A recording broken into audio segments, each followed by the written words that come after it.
Olá, pessoal. Como vocês estão? Bem? Pela graça de Deus, estamos muito bem. Vamos então para a nossa penúltima aula desta série de 6 aulas. Na nossa última aula, o nosso tema foi este: vivendo como comunidade do Reino de Deus em comunidades de base. Nós vimos que o povo de Deus, seja Israel no Antigo Testamento, a igreja no Novo Testamento, é comunidade do Reino de Deus. O texto-chave é 1 Pedro 2:9, que cita Êxodo capítulo 19. Vós sois geração eleita, sacerdócio real, nação santa, povo de propriedade exclusiva de Deus, para proclamardes as virtudes daquele que vos chamou das trevas para a sua maravilhosa luz. Este é todo o povo de Deus, corpo vivo de Cristo, que hoje está na terra em muitos lugares e nós fazemos parte. Comunidade do Reino de Deus com um propósito, com o propósito de cumprir uma missão, para proclamardes as virtudes daquele que vos chamou das trevas para a sua maravilhosa luz. De tal maneira que a nossa identidade como comunidade do Reino de Deus está intimamente relacionada com a nossa missão. Somos o que somos para fazer o que Deus determinou que fizéssemos. Vimos então que uma igreja local deve ser uma expressão dessa comunidade do Reino de Deus. E na igreja local, que é a comunidade do Reino de Deus, o propósito de Deus, como vimos nas Escrituras, é vivermos em comunidades de base, que a gente pode dar o nome de grupos familiares, grupos pequenos, núcleos, células. Então, este é o ensino bíblico com muita clareza. E o importante de vivermos em comunidade, em família, é que todos nós precisamos de ser cuidados e sermos preparados para cuidar. Essa é a importância da família, que é a comunidade base da sociedade. Experimentei isso quando a minha esposa ficou doente. A minha filha, quando soube lá em Londrina, num domingo, ela disse para o esposo: amanhã vou para Curitiba para ajudar a cuidar da minha mãe. O meu filho, que mora em Brasília, soube e ligou para ela, a irmã, disse: vamos planejar. Quando você sair, eu vou me planejar aqui para ir para Curitiba para ajudar a cuidar da mãe. Meus irmãos, a gente cuidou desses filhos, eles tornaram-se adultos e eles agora são cuidadores. Este é o sentido da família, este é o sentido da comunidade. E este é o sentido de nós termos grupos pequenos estruturados na igreja, porque nós precisamos de cuidar e precisamos de ser cuidado. Por isso, o título da aula de hoje é este: Cuidando uns dos outros. Olhe bem para este slide que está sendo projetado. Esse casal aí de velhinhos, né? Eu poderia até botar aí uma fotografia minha e da Eloá, mas fica aí, estilizado. Como vocês conseguem manter um casamento que já dura 65 anos? Perguntaram para os velhinhos. Meu filho, foi a resposta. Nós nascemos numa época em que, quando algo quebrava, éramos ensinados a consertar e a não jogar fora. Então, esse é o sentido de cuidando ou de cuidado uns dos outros. Então, o nosso objetivo é edificar uma comunidade de serviço mútuo. A igreja, no seu sentido corporativo, uma igreja local, a primeira igreja presbiteriana independente de Curitiba, tem esse objetivo, ser uma comunidade de serviço mútuo. Mas se nós funcionarmos apenas no atacado, apenas na igreja local, nós não vamos cuidar uns dos outros, principalmente se a igreja evangelizar e ganhar vidas para Cristo. Então, assim como a sociedade precisa das famílias para que as pessoas sejam cuidadas de uma maneira concreta e real, também a igreja local precisa desses grupos pequenos para que esse cuidado uns dos outros seja realmente efetivo. Eu gosto muito deste texto, 1 Pedro 4,10, e vocês já ouviram eu citar esse texto muitas vezes. Servi uns aos outros, cada um conforme o dom que recebeu, como bons despenseiros da multiforme graça de Deus. Multiforme graça de Deus significa que a graça de Deus é suficiente para suprir todas as nossas necessidades como igreja de Cristo. E este depósito da graça é concedido à igreja, não é concedido só a um membro, só a um líder da igreja, ao pastor, por exemplo, que tem o depósito da palavra e durante a semana prepara mensagens, domingo ministra para que todos sejam alimentados. Isso é verdade, isso funciona assim mesmo. Mas o objetivo da Bíblia é que todos nós nos edifiquemos, todos nós possamos crescer para que tenhamos condições de administrar os recursos da graça de Deus para que todos sejam supridos. Então, aqui, o depósito é dado a toda a igreja e cada membro da igreja ministra ao outro para que todos sejam realmente edificados, nutridos e preparados para enfrentar os desafios da vida cristã no mundo difícil no qual nós estamos vivendo. Então, a igreja, cada membro da igreja é responsável para administrar os recursos da graça de Deus, para que todos sirvam e todos sejam servidos. Isto é igreja, na concepção que Deus tem para a igreja. Pois bem, vamos apenas rememorar o que já vimos na aula Edificando o Corpo de Cristo. Olhem aí esta figura. Nós temos um só corpo, mas temos muitos membros. A figura está ilustrando isso. Conquanto muitos, somos um só corpo em Cristo e membros uns dos outros. Às vezes, a pessoa diz, a igreja sou eu. Não está errado em termos de compromisso, mas de acordo com o ensino bíblico, não está correto. A igreja somos nós. O corpo é um só, tem muitos membros, somos todos membros do mesmo corpo e um membro depende do outro para que o corpo seja saudável. Então já vimos naquela aula, edificando o corpo de Cristo, que é a unidade do corpo, um só corpo, como se fosse uma só equipe. Há uma diversidade, muitos membros, significa que há muitas funções no corpo. Isto está relacionado com o exercício dos dons espirituais. Cada membro do corpo que creu em Jesus recebeu o Espírito Santo se manifesta através dos dons e cada um exercendo o seu dom, todos são edificados e o corpo funciona e o corpo se movimenta, o corpo é vivo, o corpo é orgânico, não é uma organização. Eu volto a falar, não é um monumento, ele é um movimento vivo que funciona.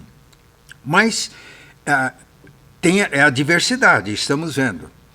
E a riqueza da unidade está na unidade e na diversidade.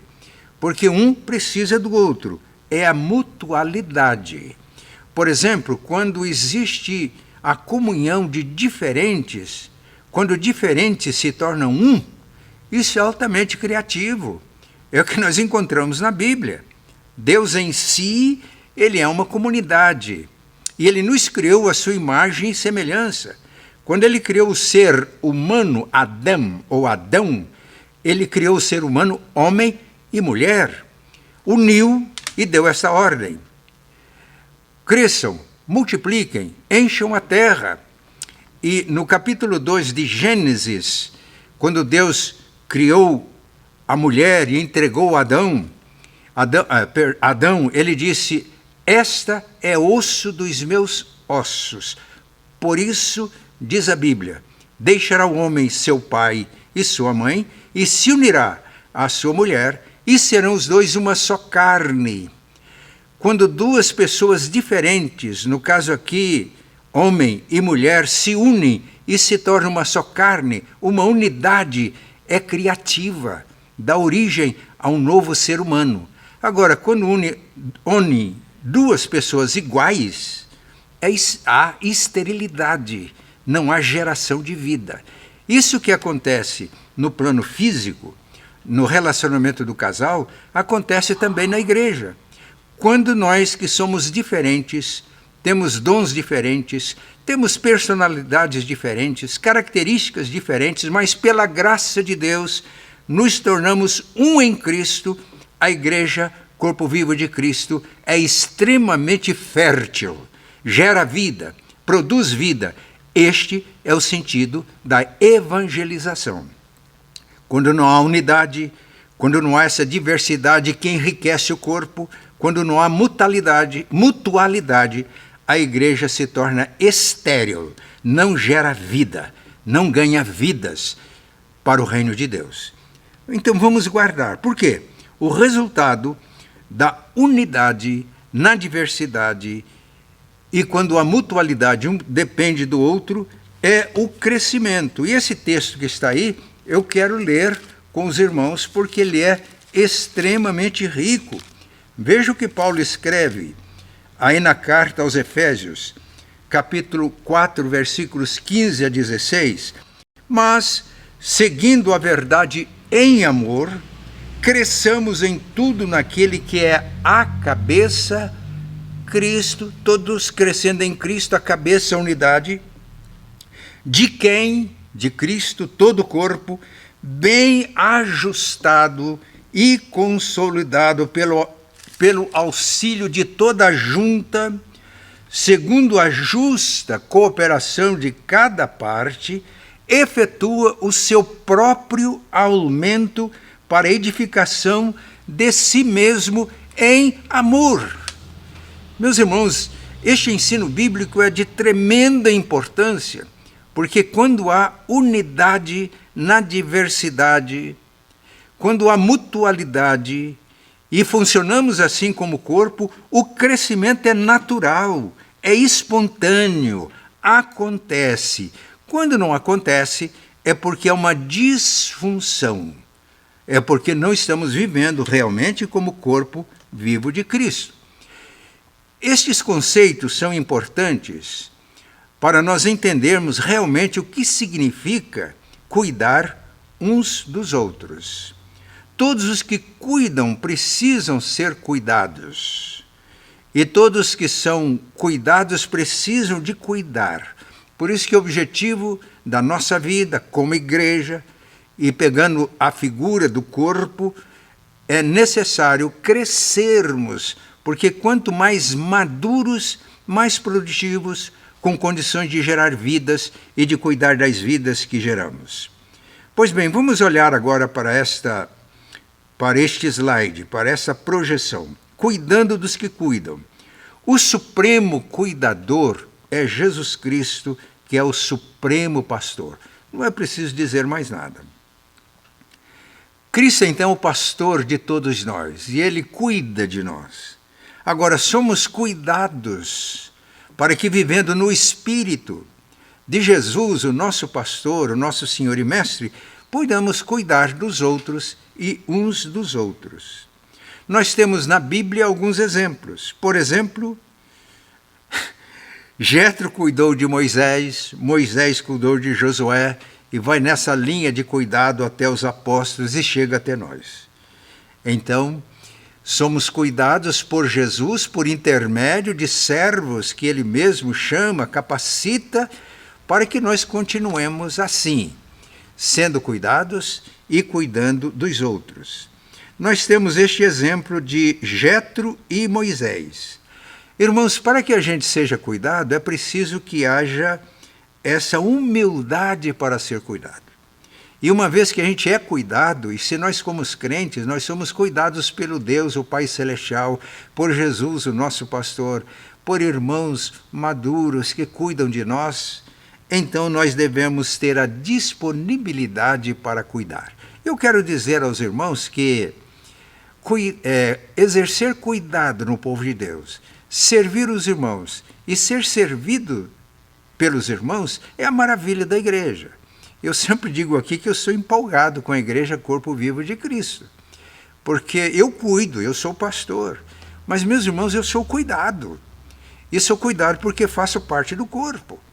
Se todos na igreja dependem de mim, no dom que Deus me deu de pastor, ensinar a palavra, eu dependo, como pastor, de cada irmão, para que os irmãos me sirvam nos dons e ministérios que Deus deu aos irmãos.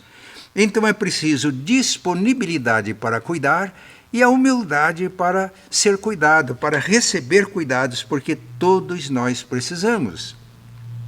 Aqui nós estamos mostrando, neste quadro que está sendo projetado, exemplos de cuidadores disponíveis. O primeiro exemplo é de Ananias e Barnabé. Quando Paulo teve aquela experiência no caminho de Damasco, Deus disse para ele: entra na cidade e lá eles te dirão o que te convém fazer. E quem que foi ensinar a Paulo o que ele deveria fazer? Ananias, um simples discípulo que ministrou, batizou Paulo e Paulo começou o seu ministério. No entanto, quando Paulo foi para Jerusalém, havia uma dificuldade dos irmãos de Jerusalém acreditar que Paulo tinha se convertido. Então Deus usou Barnabé, o homem que foi a Jerusalém e contou as experiências de Paulo, contou como ele foi batizado em Damasco, como em Damasco ele já tinha ministrado, pessoas já tinham se convertido, e aí Paulo foi integrado na comunhão do corpo de Cristo. Mas foi essencial, necessário, indispensável que duas pessoas estivessem disponíveis para cuidar de Paulo, Ananias e Barnabé. Para Cornélio foi o apóstolo Pedro. Pedro jamais entraria na casa de um gentio para ministrar a palavra, por isso ele foi devidamente instruído por Deus por meio daquela visão.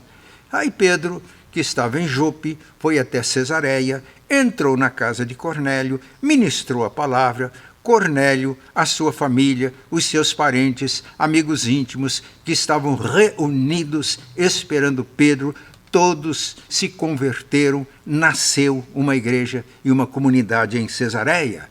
Foi indispensável a disponibilidade de Pedro para ministrar e para cuidar de Cornélio. Jetro para Moisés. Isso nós vamos ver agora de uma maneira mais de perto. Paulo para Timóteo. Olha o que Paulo escreveu na segunda carta a Timóteo, capítulo 2.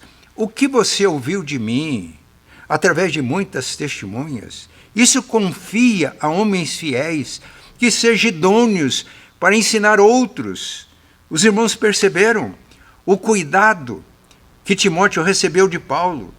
Ele deveria transmitir a homens fiéis e prepará-los para que eles cuidassem de outros, discipulassem outros. Vai se estabelecendo aqui uma sucessão de cuidadores. É assim, e só assim, que a igreja cresce. O discipulado não é uma coisa optativa. O discipulado, isto é, exercermos cuidado dos irmãos, sermos cuidados pelos irmãos, está na essência da vida cristã e do ministério cristão. Pois bem, visto isto, vamos destacar aqui este ensino. Aliás, vimos primeiro a disponibilidade para servir. A disponibilidade de Ananias e Barnabé, de Pedro, de Jetro, de Paulo, cuidando de Timóteo, para que Timóteo cuidasse de outros. É humildade para ser cuidado. Meus irmãos, o orgulho nos impede, às vezes, de sermos cuidados pelos irmãos. E aqui nós vamos pegar o exemplo de Jetro e Moisés. É um exemplo extraordinário que nós temos na Bíblia. Note bem, quem era Moisés? Moisés foi criado no palácio do Egito como filho da filha de Faraó, como um príncipe. E quando Estevão fez o seu discurso, registrado em Atos 7, ele disse que Moisés foi instruído em toda a ciência dos egípcios, que era extremamente evoluído para a época.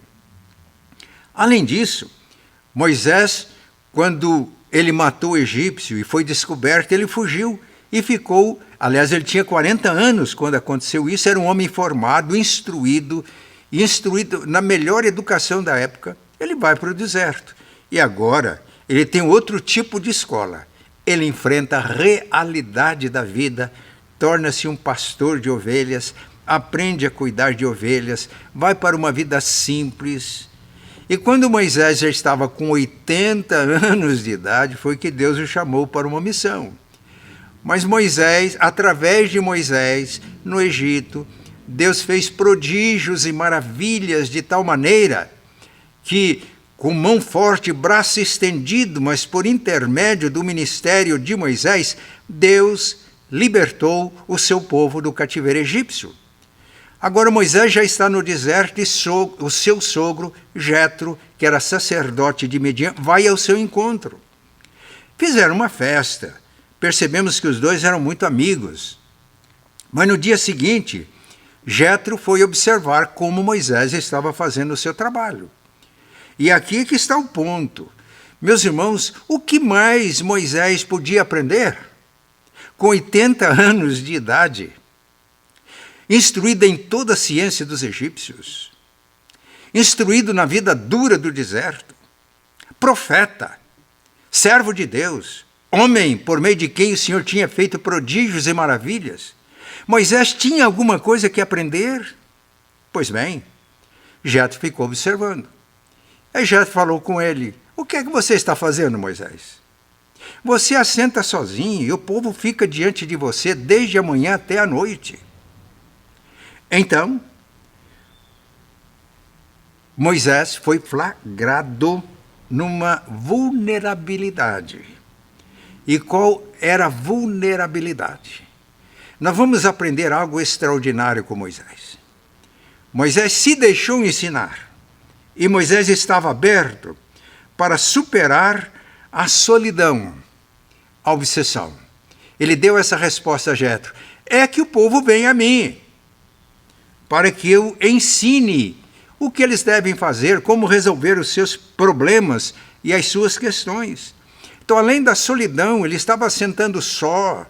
Ele não tinha aprendido a formar equipe, a formar grupos, para que todo o povo fosse atendido. Ele ainda tinha uma síndrome de Messias. Eu tenho a solução para os problemas de todos. E o Jetro diz: não é bom o que você faz. Imagine, meus irmãos, que ousadia, que atrevimento de Jetro. Dizer para esse ancião de 80 anos, que tinha a melhor educação da época, a experiência prática da vida, um homem através de quem Deus tinha feito sinais, prodígios e maravilhas, dizer: não é bom o que você está fazendo, a maneira como você está fazendo não é boa. Mas ele superou o seu messianismo. Eu não sou o cara, eu não tenho a solução para todos os problemas. E qual era o problema de Moisés? É que porque ele se considerava o cara, ele centralizava tudo nele. E quando a pessoa centraliza tudo nela, ela não vai dar conta do recado. E o Jetro disse: você vai ficar exausto. Você vai cair no estresse profundo. E o povo vai continuar insatisfeito, reclamando de você porque não está sendo cuidado. Então eu vou te dar um conselho. Se Deus testificar no coração, faz. E aí deu um conselho simples para Moisés, o ancião de 80 anos de idade, um dos homens mais instruídos da sua época, tanto na teoria quanto na prática, quanto nas experiências com Deus. Ele recebe um conselho, Deus testifica no coração dele, e ele muda a sua maneira de ser e a sua maneira de pensar. Meus irmãos, todos nós precisamos de ter a humildade de aprender. Eu aprendi um segredo na minha vida que me faz muito bem. Eu aprendi o seguinte: se eu parar de aprender, eu fico velho. E como eu não quero ficar velho, eu estou disposto a aprender a cada instante. As coisas como estamos fazendo, elas estão certas? É assim mesmo? Ah, mas o papai fez assim, a mamãe fez assim, o reverendo fulano fez assim, tem que ser assim. Não tem que ser assim, não. Vamos ter a humildade de aprender. o que Deus quer ensinar para nós e fazer diferente. Não aventuras, não é isso. O que nós percebemos aqui é que Deus estava ministrando a Moisés por intermédio do seu sogro Jetro. E Moisés superou a solidão, a obsessão que ele tinha de fazer tudo sozinho, o messianismo, achar que ele era o cara, a centralização de poder. E aí ele conseguiu vencer também o estresse e tornar esse homem de Deus uma bênção para o mundo, como todos nós sabemos que foi e continua sendo, porque hoje, 2021, nós estamos falando de Moisés, porque por meio dele Deus deixa lições imperecíveis para nós como povo de Deus enquanto estivermos peregrinando aqui na terra. Então o que Moisés vai fazer é criar uma rede de cuidado. E aí ficou claro para ele, quando ele aprendeu as lições de Deus por intermédio de Jetro, seu sogro, que ele, Moisés, tinha um foco que nós já vimos em aulas anteriores. O foco era oração e palavra. Porque ele representava o povo diante de Deus, levava as causas do povo a Deus e ensinava o povo o caminho que deveriam seguir, as orientações de Deus que deveriam obedecer. E para que todo o povo fosse cuidado, seguindo a instrução de Jetro, que ele reconheceu, foi uma revelação divina por intermédio de Jetro, ele criou uma estrutura de serviços, estabelecendo líderes, primeiro, para delegar a autoridade, para que todos fossem atendidos. Moisés precisava de pessoas qualificadas. Por isso, Jetro não deu este conselho a Moisés: faça aí um apelo para voluntários. Ele não disse isso. Procura dentre o povo pessoas que sejam tementes a Deus, que aborreçam a avareza, pessoas de verdade. Então Moisés deveria procurar pessoas assim, para que pudesse cuidar dos outros. Então você procura e coloque chefes de 10, aí está cuidando na base, chefes de 50, que vai ajudar os chefes de 10, de 100 e de 1000. Eles vão cuidar do povo em todo o tempo. Só as causas mais graves que eles vão trazer para você. O mais eles resolvem. Se você fizer isso, Moisés, e Deus testificar isso no coração, você vai suportar a carga. Você não vai ser um pastor estressado, um pastor nervoso, porque trabalha e todo mundo está reclamando: não fez visita para mim. Não.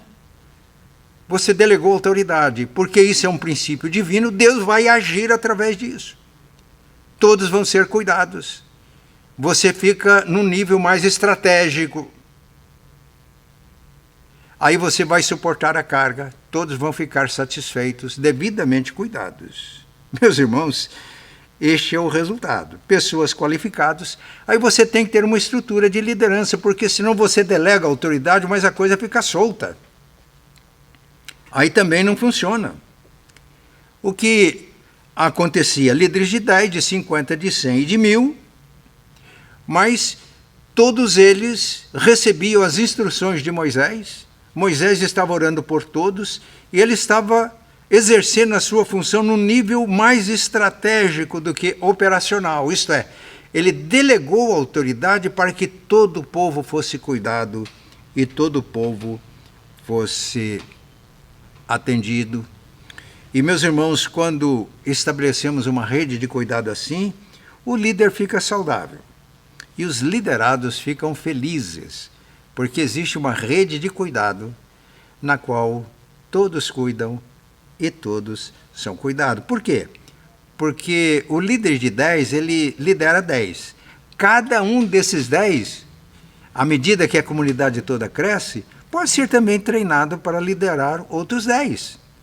E assim a igreja pode crescer, o povo de Deus pode crescer, que não vai ficar ninguém estressado, esgotado, todos vão cuidar e todos vão ser cuidados. Este é o sentido de uma rede de cuidados. Agora, como funciona isso? Nós temos um exemplo no Antigo Testamento e temos o exemplo de Jesus, que fez a transição da Antiga para a Nova Aliança. Jétro, líderes de 10, de 50, de 100 e de 1000, como estamos vendo aí no slide. E Jesus começou fazendo a base. Eu já disse isso algumas vezes. Jesus não reuniu uma multidão e falou: agora eu vou dividir em vocês em grupos de 12, de 70, de 120 e de 3.000. Não. Jesus começou com Pedro, Tiago e João, ministrou multidões, mas dentre eles separou 12, formou uma comunidade de base, formou um grupo pequeno, formou uma célula. E ele investiu quase 50% do tempo dele nesse grupo.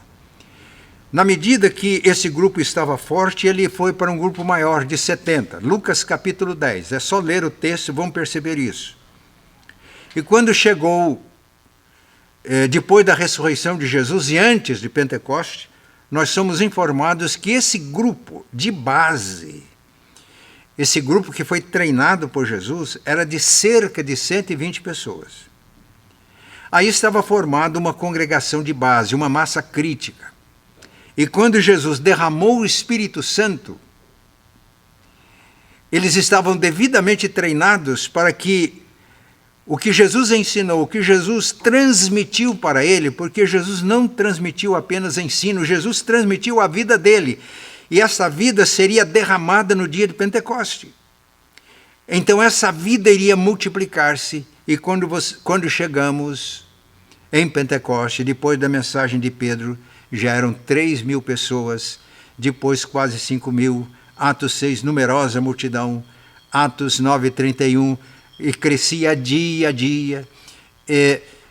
O livro de Atos está aberto, e esta igreja, povo de Deus como movimento, hoje é conosco. Precisamos de nos inserir nesse projeto de Deus e na igreja como movimento do Espírito Santo para alcançarmos vidas. E, meus irmãos, quando vivemos assim e quando a nossa prática é essa, nós ficamos sempre cheios de motivação, de entusiasmo, porque é Deus quem está agindo, é Deus quem está alcançando vidas por nosso intermédio. Então eu falei em delegação de autoridade. Para formar uma rede de cuidados, para que cuidemos uns dos outros, é preciso delegar a autoridade. Olhem para esta imagem que eu estou projetando. É de uma pirâmide, mas há algo diferente com essa pirâmide. Perceberam? Ela está invertida. Por quê? Eu fiz isso de propósito. Porque aqui nós vamos ensinar o princípio da delegação de autoridade. Em Marcos 10, 42 a 45, Jesus disse: o maior dentre vocês é o que serve a todos. E ele deu um exemplo.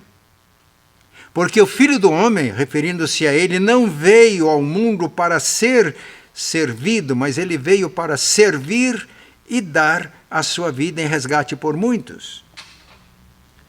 Portanto, na igreja é maior aquele que serve, e aquele que serve no Espírito de Jesus. Então, Cristo é o cabeça da igreja. E ele delega a autoridade, por exemplo, para o líder da igreja, o pastor da igreja, mas não só no sistema presbiteriano de governo da igreja, mas no ensino bíblico. A liderança de uma igreja local é sempre uma liderança colegiada. Por isso eu coloco aí pastor e conselho. Recebe uma delegação de autoridade do próprio Cristo. E agora, pastor e conselho delega para pastores de distrito que correspondem, para usar aqui uma figura, aos chefes de 1000, na estrutura de liderança, na rede de cuidados que Moisés estabeleceu, que por sua vez delega autoridade para chefes de 100, que são superintendentes de áreas e grupos pequenos na igreja, que delegam autoridade para líderes de 50, são supervisores de líderes, que delegam autoridade para os líderes de 10, líderes de células, grupos pequenos ou grupos familiares, o nome não interessa. E qual é o objetivo? O objetivo é para que o mundo seja alcançado e nós façamos a colheita. O texto aí que está projetado, Mateus 9, 36 a 38, diz que Jesus percorria cidades e povoados, ensinando, pregando o evangelho e curando as enfermidades. E versículo 36, vendo ele as multidões, compadeceu-se delas, porque estavam aflitas e exaustas, como ovelhas que não têm pastor. E foi neste contexto que Jesus disse aos seus discípulos, a seara é grande. E a seara aqui significa um campo que está branco para a colheita. A seara é grande, os trabalhadores são poucos. Aqueles que vão fazer a colheita são poucos. Roguem, pois, ao Senhor da seara que mande trabalhadores para a sua seara. E quando nós vivemos esta estrutura, uma rede de cuidados, nós vamos alcançar o mundo. E quando uma pessoa se converte, o primeiro cuidado que ele recebe é na base da igreja. É numa comunidade, num grupo pequeno. E é aí que ele vai sendo integrado na igreja também como uma comunidade local, como a primeira igreja presbiteriana independente de Curitiba. E quando isso funciona de acordo com a revelação de Deus, a igreja pode crescer, porque ela tem um crescimento sustentado. Eu tenho visitado igrejas em células ao redor do mundo, na Coreia, aqui na América do Sul. E, meus irmãos, estas igrejas crescem. Crescem por quê? Porque não depende só do pastor para as ministrações. Nessa rede de cuidado todos são instruídos. E quando se converte alguém, ele é atendido lá na base. Lá naquelas pessoas da igreja com as quais ele tem convívio. Ele é discipulado. E por isso eu nunca vi nessas igrejas crentes que chegam reclamando do pastor, porque eles estão sendo devidamente cuidados, através dessa rede de cuidados que é estabelecida usando princípios e usando ensino das Escrituras. Agora, delegação de autoridade não é delargação de autoridade. Cristo delega autoridade para os seus ministros. Numa igreja local, no nosso caso, Cristo delega para pastor e conselho, mas ele não delarga, ele continua com a gente. Ele se sente responsável pela igreja. Assim também nós, quando delegamos autoridade, nós continuamos responsáveis. E então, mas nós agimos mais no nível estratégico, para que toda a igreja local como corpo funcione. E para que a gente possa fazer a colheita no mundo e tenha uma estrutura de liderança seguindo de acordo com princípios bíblicos, que é capaz de atender a todos que se convertem. E nós não precisamos de colocar limites. Não pode converter mais do que tanto porque o nosso tempo não acomoda. Não! Todas as igrejas em células que eu conheço, elas não têm essa preocupação de construir grandes templos porque muitos vão se converter. Não! Eles estão ocupados, envolvidos aqui. E na medida que as pessoas convertem, eu conheço igrejas que fazem 7 cultos por domingo, igreja, e cada culto, aliás, o espaço comporta 7.000 pessoas. 7.000 pessoas, 7 cultos por domingo. Por quê? Quando começou era uma igreja pequena, o templo era pequeno, então não dava para fazer um culto só, vamos 2 cultos, 3 cultos. Aliás, o espaço, os grandes templos, as catedrais, ficam ociosos durante a maior parte do tempo. Isso é um erro. Aí quando a igreja estava fazendo 7 cultos por domingo, eles pensaram no espaço maior. E em outro espaço, quando eu conheci esta igreja em San Salvador, o templo deles acomodava um templo muito simples, sem nenhum luxo, sem nenhuma suntuosidade, acomodava 7.000 pessoas, mas 7 cultos por domingo, eles já precisavam de um espaço maior e estavam construindo. Só que aí eles não precisavam nem de fazer campanha para a construção, porque a igreja que é formada de pedras vivas, a igreja que é o templo de Deus para a habitação do povo, já existia. Investiram em pessoas. E agora já tinha contribuição, já tinha gente para liderança, e aí podia ir para um espaço maior. Os irmãos entenderam o que eu estou falando? O nosso templo aqui é suficiente para a igreja crescer durante alguns anos. Quando nós tivermos 5 cultos aqui nesse espaço, a gente tem condições de ir para um espaço maior. Os irmãos entenderam o que eu estou dizendo? A prioridade é nós termos uma rede de cuidado em que todos sejam cuidados e todos se preparem para cuidar de pessoas que Deus ama, que é a prioridade para Deus. Espaço é secundário, templo é secundário. Necessários? Sim. Importantes? Sim.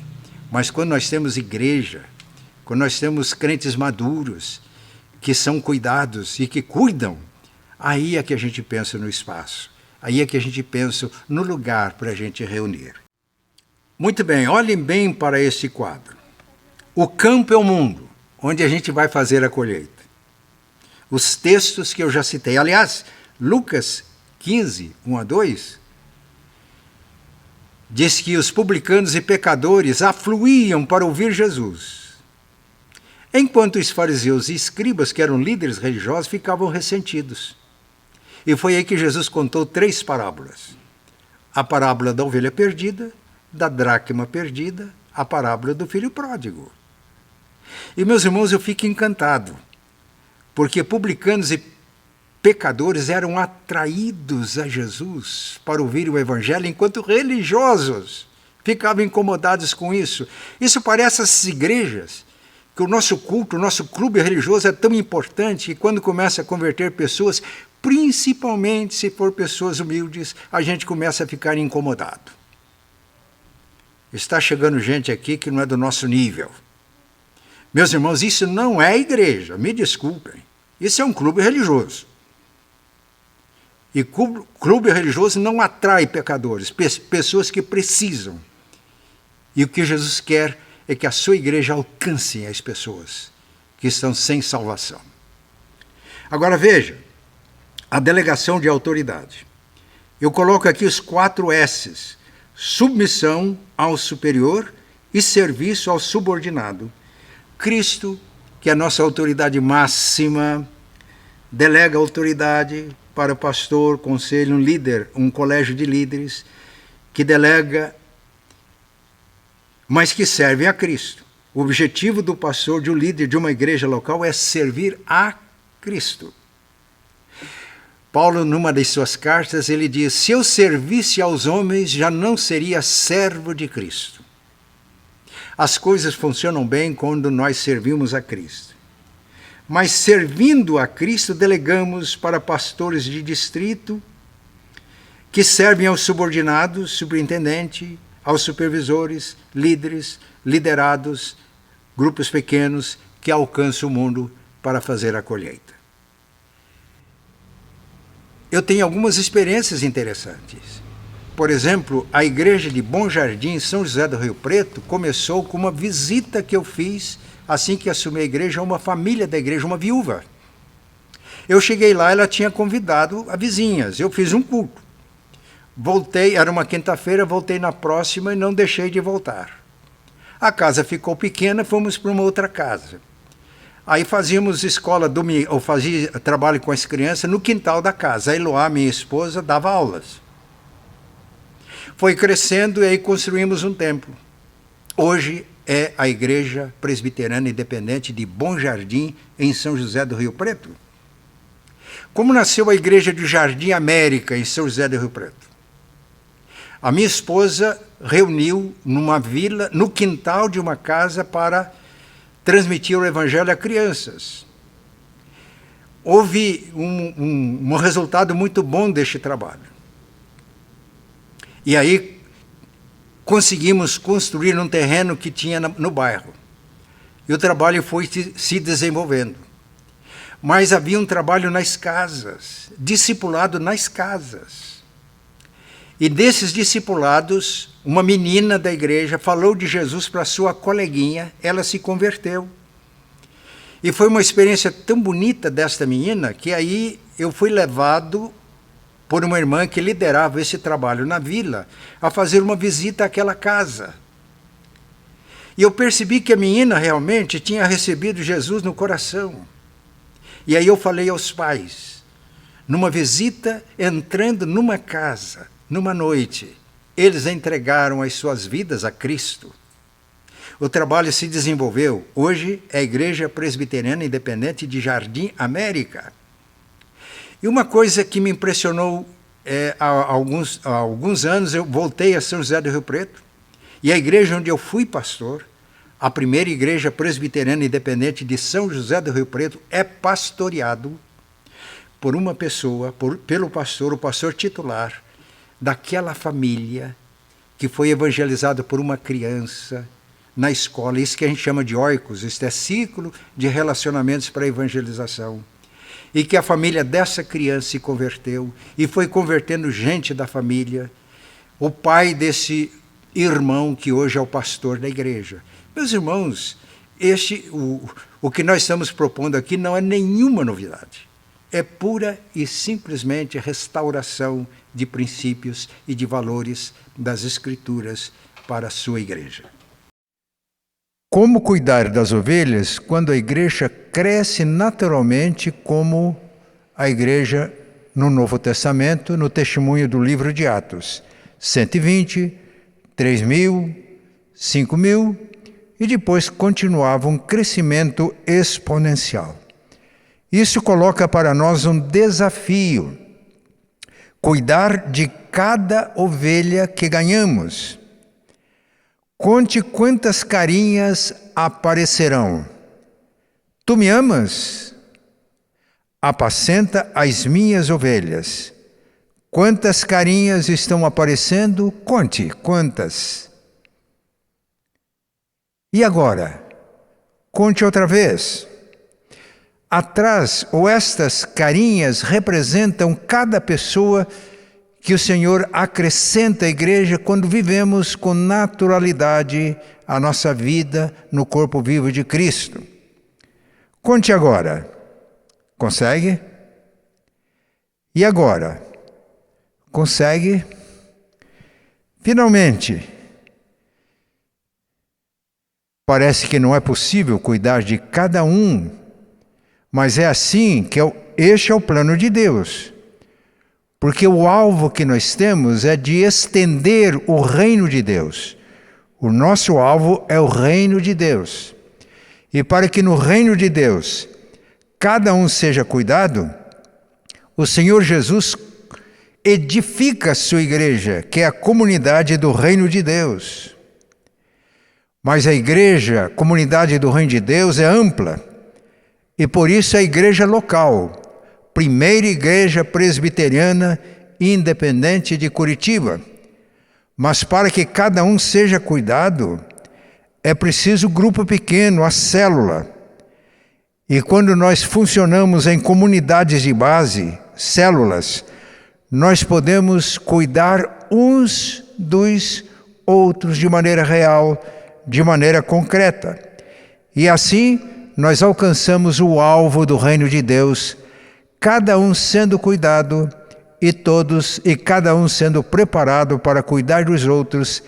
É assim que a igreja, como comunidade do reino de Deus, cresce de uma maneira sustentada, porque todos cuidam e são cuidados, todos servem e são servidos. Não esqueçam de registrar a presença, não esqueçam. Se por acaso você participou de alguma aula anterior e esqueceu de registrar a presença, aí onde você escreve o seu nome, você pode escrever também. Participei da aula no dia tal e esqueci de registrar a presença. E pede que a nossa irmã Suzane, que está fazendo este trabalho, ela vai registrar a sua presença. Isto, para nós, é muito importante. Um grande abraço, Deus abençoe a todos.